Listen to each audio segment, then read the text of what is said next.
Sejam bem-vindos a mais um vídeo da série Milagres do Livro de Mórmon.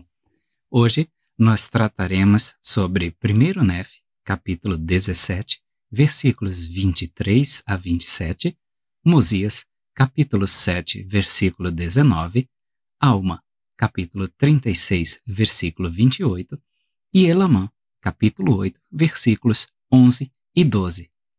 E conta a história de como Deus liberta os israelitas do cativeiro egípcio, dividindo o Mar Vermelho para a sua fuga. O milagre.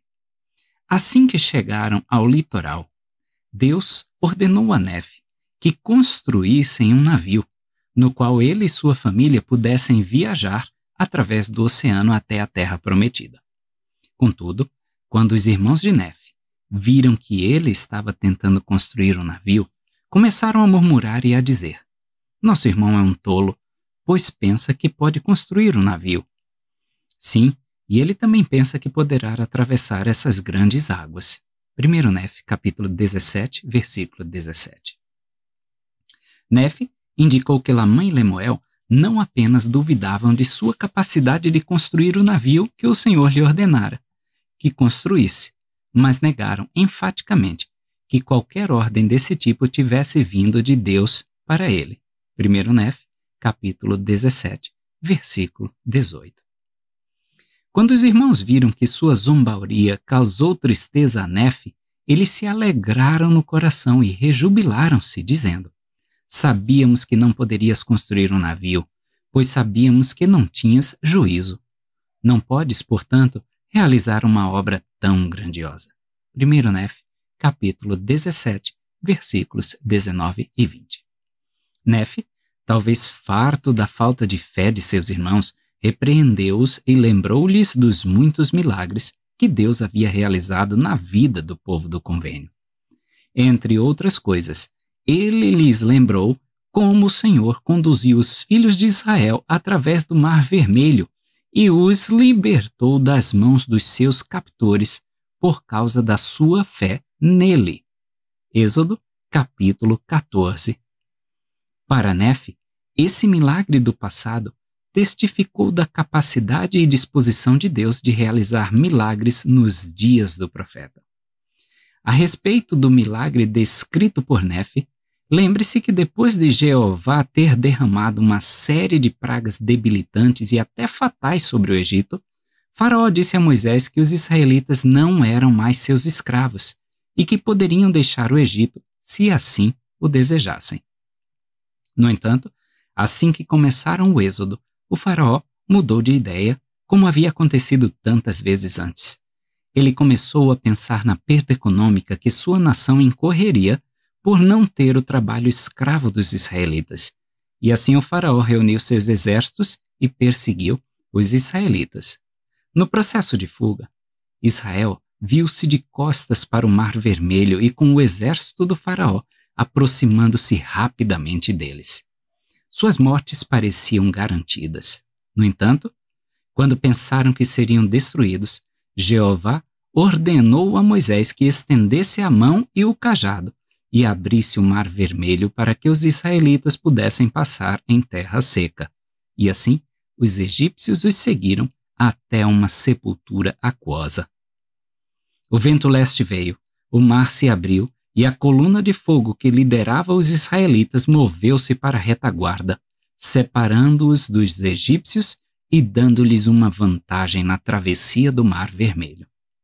Por fim, os egípcios conseguiram perseguir os israelitas, mas ao fazê-lo, encontraram dificuldades. O Senhor os perturbou ou os confundiu. Êxodo 14, 24. O livro dos Salmos sugere que Deus enviou uma tempestade repentina ou uma tempestade sobre os egípcios. Podemos ver em Salmos, capítulo 77, versículos 16 a 20. Além disso, somos informados de que ele fez com que as rodas de suas carruagens ficassem presas na lama e depois emperrassem ou caíssem. O hebraico, o sírio e a Septuaginta são inconsistentes e podem, portanto, ter o significado de que as rodas estavam amarradas, presas, atoladas ou se soltaram. De acordo com a tradição judaica extracanônica, os exércitos do faraó foram até mesmo adoecidos fisicamente por Deus. Tudo isso assustou os egípcios, que sentiram que Deus estava lutando pelos israelitas. E então, eles deram meia volta e saíram do mar em direção ao Egito. O Senhor ordenou a Moisés que fechasse o Mar Vermelho, o que ele fez, e todo o exército do faraó se afogou no meio dele. O texto nunca afirma que o faraó se afogou, apenas que todo o seu exército se afogou. No entanto, o Salmo 136, versículo 15, afirma que Deus derrubou Faraó e seu exército no Mar Vermelho, o que implica que Faraó também se afogou. Joséfo afirma que o vento soprou os corpos do exército do Faraó em direção à costa oriental, onde Moisés e Israel estavam reunidos, permitindo-lhes, assim, obter suas armas e armaduras. Israel viu a grande obra que o Senhor fez sobre os egípcios, e o povo temeu ao Senhor, e creu no Senhor, e em seu servo Moisés. Êxodo, capítulo 14, versículo 31. Durante a repreensão, Nefe lembrou a seus irmãos toda essa história milagrosa para dizer em poucas palavras: se Deus pudesse fazer um milagre tão grande e poderoso por nossos pais, ele certamente poderia me mostrar como construir um pequeno barco. Nefe usou anteriormente essa mesma analogia com seus irmãos, em 1 Nefe, capítulo 4, versículos 1 e 2, quando eles duvidaram que fosse possível obter as placas. O rei Lime recontou esse milagre em Mosias, capítulo 7, versículos 18 e 19, assim como Alma, o filho, em Alma, capítulo 36, versículo 28, e também Nefe, filho de Elamã. Elamã, capítulo 8, versículo 11. Cada um para enfatizar basicamente o mesmo ponto. Deus pode e irá intervir em nossas vidas se apenas acreditarmos nele e formos fiéis aos seus mandamentos. Panorama. Estima-se que na época do Êxodo, os israelitas somavam cerca de 2 milhões de almas. Embora alguns tenham sugerido que a falta de treino militar de Israel teria facilitado ao faraó tê-los cercado com apenas alguns soldados, parece muito improvável que 2 milhões de judeus simplesmente se rendessem a cerca de 500 mil soldados. Assim, a situação teria exigido uma certa organização por parte dos exércitos do faraó, e talvez um pouco de tempo para se organizarem. Assim, os filhos de Israel tiveram uma vantagem inicial. Nas suas partes mais profundas, o Mar Vermelho tem cerca de 2.000 metros de profundidade e vários quilômetros de diâmetro na sua porção mais estreita. Assim, a natureza profunda e divina deste milagre é destacada pela magnitude do corpo de água que Moisés separou e Israel atravessou. Foi sugerido que uma espécie de olho por olho está em jogo aqui, no ceifamento de vidas egípcias pelas águas. Cerca de 80 anos antes, o faraó havia tirado a vida das crianças israelitas do sexo masculino, afogando-as no Nilo. Agora, o Deus de Israel afogaria a Faraó e os seus exércitos no Mar Vermelho. Ironicamente, o mesmo homem que Deus usou para provocar a destruição aquosa dos egípcios foi Moisés, que foi resgatado por Deus da matança do Nilo quando era apenas uma criança. Um comentário sobre o livro de Mórmon sugere que o uso dessa história por Nefe, na verdade, cumpre um ditame das Escrituras para ensinar a história da Páscoa. O uso que Nefe faz da história do Êxodo para ensinar e inspirar, capítulo 17, versículos 23 a 43, é muito parecido com a prática dos judeus hoje em contar a história do Êxodo na véspera da Páscoa. Leí e Nefe estavam seguindo a ordem mosaica de ensinar aos filhos da família os milagres da Páscoa e a bondade de Deus para com a casa de Israel. Êxodo, capítulo 12, versículos 26 e 27, capítulo 13, versículos 8 e 14. Nefe usou a frase sabeis 8 vezes em 5 versículos. Lamã e Lemuel conheciam a história do Êxodo e suas lições porque já haviam aprendido muitas vezes antes. Elementos simbólicos.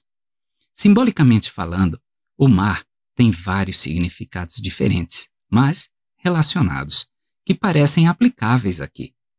Um linguista escreveu: pode ser usado para representar problemas e situações extremamente difíceis que surgem no caminho do cristão e que são impossíveis de vencer a menos que o Senhor realize um milagre. Isto certamente se aplica à situação dos israelitas em Êxodo 14. Outro referiu-se ao mar como um símbolo das massas inquietas da humanidade e das nações perversas da terra. Como o mar está comumente ligado ao caos, à morte, à desordem e à morada de Satanás, tal interpretação faria sentido. Assim, um texto afirma: é apenas no mar que as forças do caos são decisivamente superadas e o mundo é restabelecido em amarras firmes. Os egípcios se afogando no meio de um caos criado por eles mesmos. O caos, em todas as suas manifestações histórico-criacionais, foi superado. Portanto, neste milagre, o mar também serve como um símbolo daquilo que Satanás usa para frustrar os planos de Deus e a sua justiça. Mas, como sugere o milagre, Deus sempre vencerá. E tudo o que Satanás procura usar para levar adiante sua maldade, Deus pode usar para realizar a sua bondade. Na verdade, as próprias armadilhas que Satanás prepara para os santos são exatamente os dispositivos que a deidade usa para destruir o diabo. Neste milagre, como em outros, o faraó é um símbolo padrão de Satanás e de suas influências no mundo. Ele representa o mal e aqueles que se opõem ao Deus vivo e verdadeiro. A terra do Egito, é claro, pode representar este mundo caído, a morte espiritual e a escravidão que eles proporcionam àqueles que os amam mais do que a Deus. Neste milagre, uma coluna de fogo ou uma nuvem protegeu o povo da aliança de Deus dos seus inimigos. Êxodo, capítulo 14, versículos 19 e 20. Assim como Jesus pode proteger-nos dos nossos.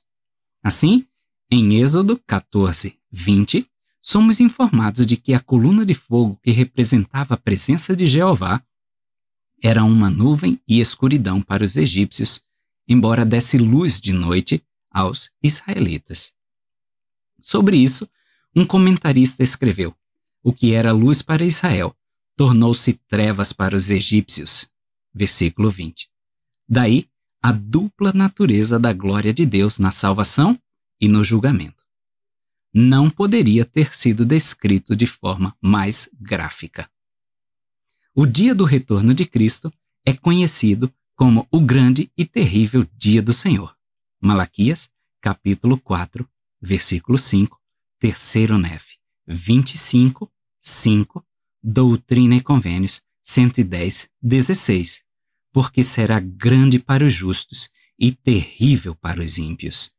Esta verdade é bem representada pela presença de Deus neste milagre, que trouxe trevas aos egípcios e luz aos israelitas.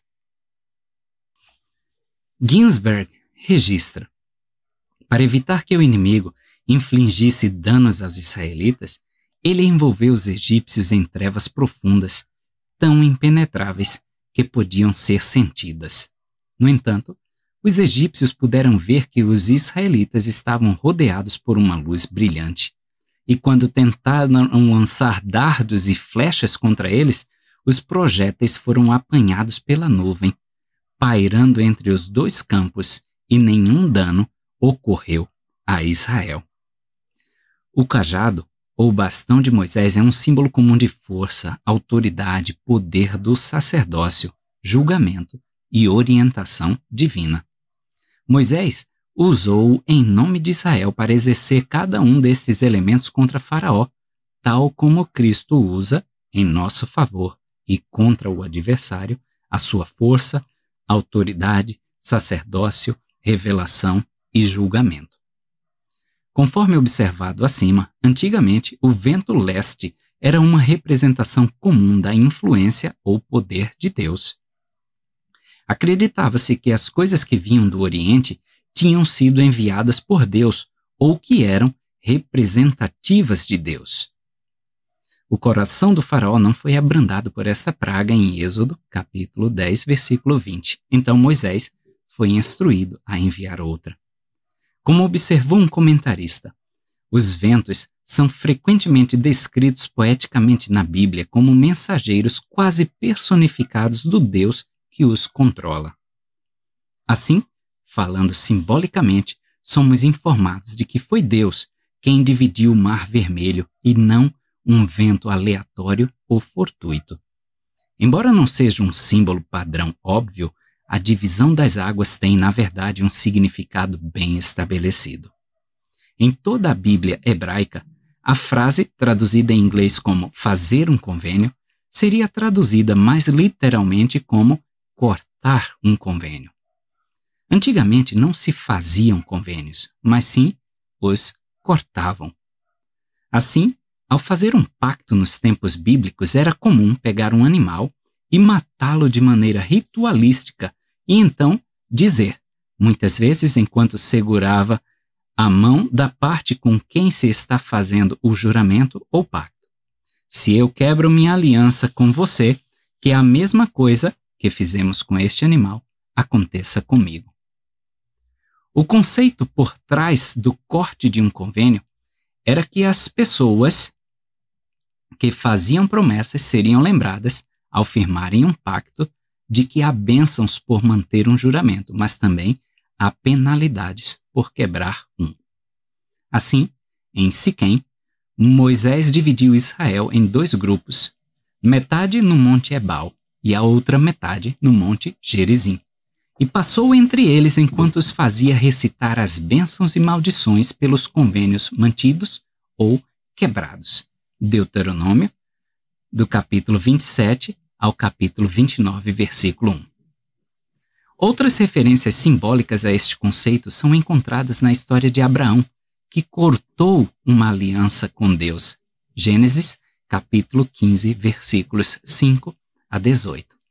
Na narrativa de Moroni e no Estandarte da Liberdade, Alma 46, versículos 21 e 22.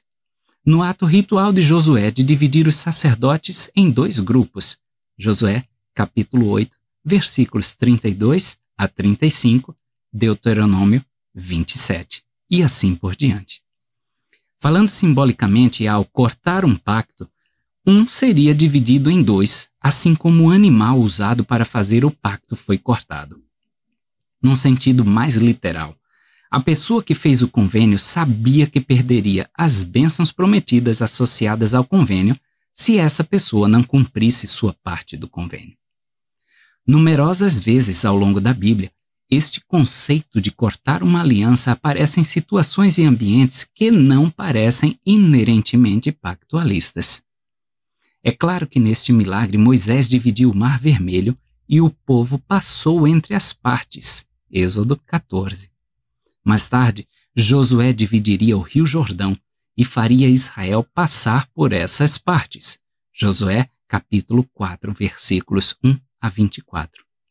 Aprendemos que Israel foi dividido em 2 reinos por causa de sua desobediência. 1 Reis, capítulo 11, versículos 29 a 40, capítulo 12, versículos 1 a 24. Marcos nos informa que, na morte de Jesus, o véu do templo judaico foi rasgado em 2, permitindo que os outros indivíduos, além do sumo sacerdote judeu, passassem entre as partes do véu. Marcos, capítulo 15, versículo 38. Quando Cristo retornar, ele dividirá o Monte das Oliveiras em dois, e os judeus correrão entre as partes, onde verão seu Messias. Zacarias, capítulo 14, versículos 1 a 5, Doutrina e Convênios, 45, versículos 48 a 59. O episódio no Mar Vermelho parece ter elementos de fazer alianças como parte dele. Em todos os casos de cortar um convênio, a ideia era que se alguém cumprisse os convênios, essa pessoa seria protegida, abençoada e exaltada. Se alguém quebrasse os convênios, essa pessoa seria cortada ou penalizada pelo convênio. Ao chegar à terra do outro lado, passando pelo Mar Vermelho, os israelitas passaram com segurança e foram abençoados. Mas os egípcios se afogaram nas profundezas, de modo que não conseguiram herdar a terra do outro lado. O primeiro grupo é uma representação simbólica dos fiéis, e o segundo, dos infiéis. A divisão do Mar Vermelho, portanto, pode lembrar-nos a ideia de que existem bênçãos e penalidades associadas ao processo de celebração de alianças. O dicionário bíblico Santos dos Últimos Dias declara: a viagem de Israel para fora do Egito, através do deserto, atravessando o Rio Jordão até a terra prometida, é semelhante a um homem abandonando as coisas mundanas, passando pelo deserto da tentação e, finalmente, passando pelo véu da morte para o reino celestial. Alma, capítulo 37, versículos 38 a 45, Doutrina e Convênios, seção 84, versículos 21 a 24. Aplicação e alegoria. Tal como acontece com muitos dos milagres que examinamos, a divisão do Mar Vermelho, conforme narrada por Nefe, tem diversas aplicações simbólicas potenciais. Uma das mais óbvias seria a realidade de que haverá consequências se não guardarmos nossos convênios e bênçãos. Se o fizermos. Se formos infiéis ao Deus vivo e verdadeiro como foram os egípcios, devemos esperar nos afogar no caos que criaremos através da nossa desobediência à luz profética. Se, por outro lado, procurarmos obedecer a Deus e confiar em seu conselho, teremos êxito na longa jornada até a terra prometida, representativa do reino celestial. Nefe compartilhou esse milagre, porque esta foi uma lição óbvia da história aplicada ao seu próprio caso e também uma advertência solene sobre quais poderiam ser as consequências de sua própria desobediência. Para Lamã e Lemuel, a lição não fez diferença. Isso fará diferença na vida de você e da minha vida? A ansiosa perseguição do faraó em busca da Israel fugidia nos lembra de um princípio importante na vida. Faraó não queria perder seus escravos e, com um grande exército, começou a perseguir. Satanás nunca abandona voluntariamente nenhum dos seus servos. À medida que se aproxima o tempo do regresso de Cristo, Lúcifer está mais ansioso do que nunca em colocar-nos em cativeiro e escravizar-nos a desejos, paixões e vícios. Tal como Faraó, que se preocupava com o fato de Israel seguir Moisés, o diabo preocupa-se com o fato de seguirmos a Cristo e, consequentemente, de encontrarmos um meio pelo qual possamos escapar ao poder de Satanás. Agora, mais do que nunca, precisamos confiar e seguir o Senhor e seus profetas designados para escapar da servidão que o maligno reservou para nós.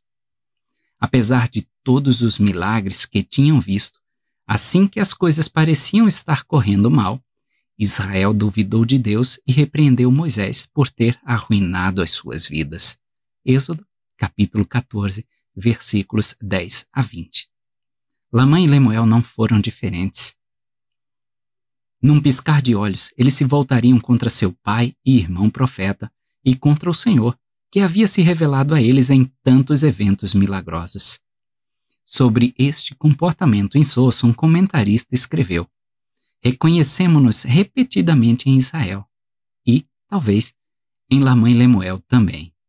Quantas vezes Quando as coisas parecem estar indo de forma diferente do que desejamos, nos esquecemos dos muitos milagres e bênçãos que Deus realizou em nossas vidas.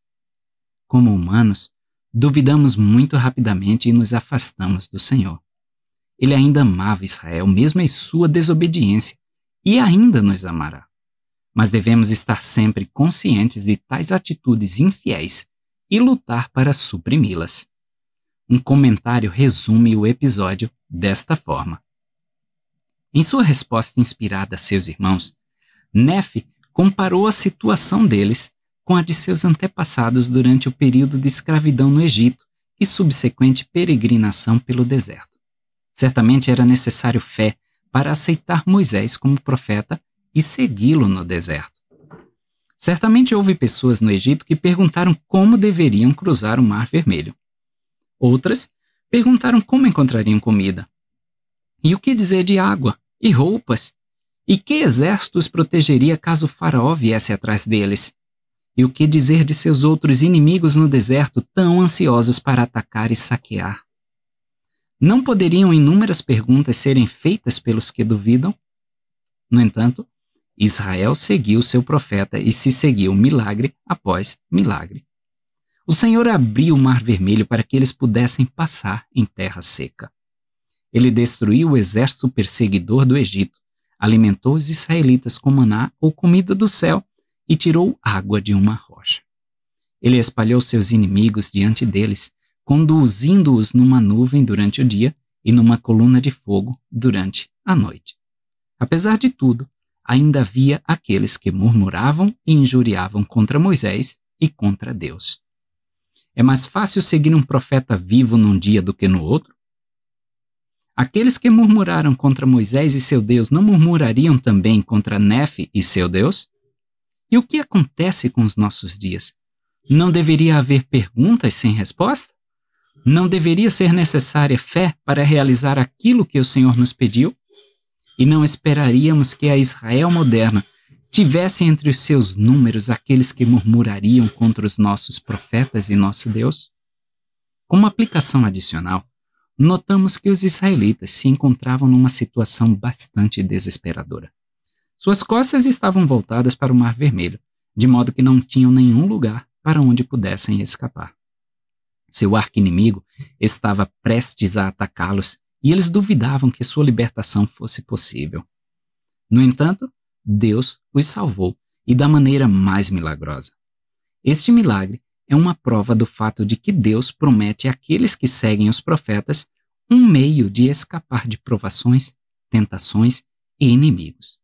Como disse certo comentarista, vemos libertação de nossos inimigos na travessia do Mar Vermelho. Vemos esse mesmo princípio representado nos exércitos angélicos com Josué em Jericó e até mesmo com José Smith quando uma tempestade milagrosa se abateu sobre as turbas que ameaçavam o acampamento de Sião. Assim como aconteceu com os antigos israelitas e até mesmo com os nefitas fiéis, o mesmo acontece conosco. Deus fornece o caminho pelo qual podemos escapar de tudo o que nos ameaça. Moisés ordenou ao seu povo que permanecesse firme e observasse Deus lutar por eles, e eles o viram fazer exatamente isso, enquanto as águas envolviam seus perseguidores. Deus não parou de lutar pelo seu povo. Ele ainda os protege de seus inimigos e cuida de sua retaguarda. Se os israelitas puderam confiar nele quando estavam de costas para o mar, deixando-os aparentemente sem ter para onde ir, será que poderíamos fazer por menos? Não importa o que enfrentemos hoje, se confiarmos nele, seremos seus filhos. Ele nunca nos falhará. Que inimigo devemos temer?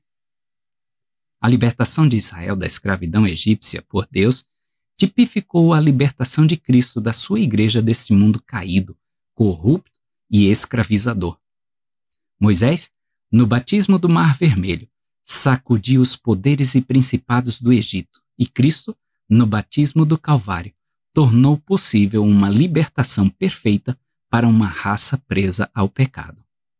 É um fato curioso que houvesse outros caminhos para a terra prometida além da passagem pelo Mar Vermelho.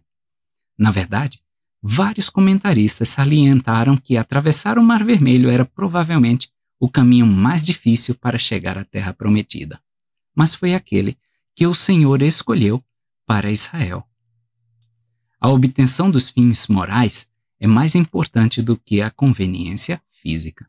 Os israelitas poderiam ter entrado em Canaã por um caminho muito mais próximo do que pelo Mar Vermelho, mas esse caminho foi escolhido para que lhes ensinassem muitas verdades importantes relacionadas a Deus. O caminho mais curto para atingir um fim nem sempre é o melhor. Um caminho curto para a fortuna pode não ser tão propício à formação de um caráter como aquele que leva muito mais tempo para ser percorrido. Essa verdade é ensinada nas tentações de nosso Salvador. Satanás propôs um caminho curto para aquele domínio universal que nosso Senhor sabia que só poderia ser alcançado de forma segura e verdadeira através do Getsemane e do Calvário. Assim é na nossa vida. O caminho mais fácil e rápido não é necessariamente o melhor ou o mais benéfico. Muitas vezes, precisamos simplesmente aceitar o caminho do Senhor e estar dispostos a deixar de lado aquele que preferimos. Assim como os filhos de Israel precisavam deste milagre específico em suas vidas para convencê-los de que Deus estava lá por eles, cuidando deles e provendo para eles, você e eu precisamos lembrar que Ele sabe exatamente o que precisamos, mas Ele pode querer nos mostrar de vez em quando o quão envolvido Ele está nos detalhes de nossas vidas. Devemos estar dispostos a deixá-lo realizar os milagres que Ele deseja em nossas vidas, mesmo que isso signifique seguir um caminho diferente ou ainda mais difícil. Uma das aplicações simbólicas mais comumente mencionadas deste milagre é aquela que o apóstolo Paulo destacou. Em 1 Coríntios, capítulo 10, versículos 1 e 2, ele escreveu: Além disso, irmãos, não quero que ignoreis que todos os nossos pais estiveram debaixo da nuvem e todos passaram pelo mar, e todos foram batizados em Moisés, na nuvem e no mar. Paulo viu a travessia do Mar Vermelho como o batismo da antiga Israel, ou mais particularmente como uma representação da necessidade da Israel do convênio em aceitar o batismo e, assim, vir a Cristo. Paulo não foi o único a ver este símbolo na travessia do Mar Vermelho. Uma antiga fonte cristã declarou: o próprio nome do Mar Vermelho não é supérfluo. Assim como é conhecida como vermelha, a água batismal pode ser rotulada de vermelha, pois saiu misturada com sangue do lado do nosso Senhor Salvador.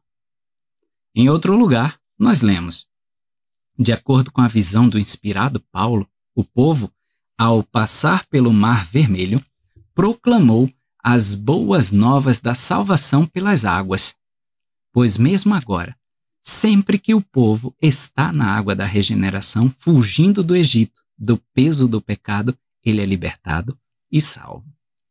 Mas o diabo, com seus próprios servos, é afogado pela dor e perece, considerando a salvação dos homens como sua própria desgraça. Gregório de Nissa, em seu escrito sobre o batismo de Cristo, disse o seguinte: os israelitas foram salvos pela água e pelo fogo. Eles foram salvos pela água, pois ela afogou seus inimigos. Eles foram salvos pelo fogo, pois este deteve os egípcios para que Israel pudesse ter vantagem na passagem pelo Mar Vermelho. Nós também somos salvos pela água e pelo fogo. João, capítulo 3, 5, 2 Nef, 31, 17. Pois somos batizados tanto pela água quanto pelo fogo como meio de entrar na igreja por meio de convênios e ordenanças. Em outras palavras, assim como o Mar Vermelho acabou com os inimigos de Israel, também o batismo pode acabar com os nossos, se formos fiéis à aliança associada a ele. Assim como os judeus foram salvos e libertados pelas águas do Mar Vermelho, também fomos libertos da terra do Egito, isto é, dos pecados da carne, e renasce através da regeneração pela água sagrada, que é o batismo. Finalmente, no século VI, um padre da igreja observou como Moisés usou uma vara, um pedaço de madeira, para realizar muitos dos seus milagres, incluindo a abertura do Mar Vermelho. Nessa história, ele foi ordenado a erguer o cajado ou vara de madeira, Êxodo capítulo 14, versículo 16, para que a libertação de Israel pudesse ser fornecida através da água. Este foi um lembrete tipológico de como Cristo precisaria ser levantado sobre uma cruz de madeira, 1 Nef, capítulo 11, versículo 33, para que a Israel do convênio pudesse ser libertada da escravidão do pecado, novamente, através das águas do batismo. Finalmente, Nef comparou esse milagre dos tempos antigos aos seus dias, dizendo que, assim como Deus fez isso por nossos pais, Ele pode fazer coisas grandiosas por nós. Devemos seguir uma página do Manual de Nef. Nós também devemos reconhecer que o ato de Deus de salvar os israelitas e seu ato de fazer o mesmo de uma maneira diferente pelos nefitas é um testamento de que Ele intervirá e nos salvará hoje. De que forma Ele interveio em sua vida quando a saída estava bloqueada e seus inimigos estavam intimidando você?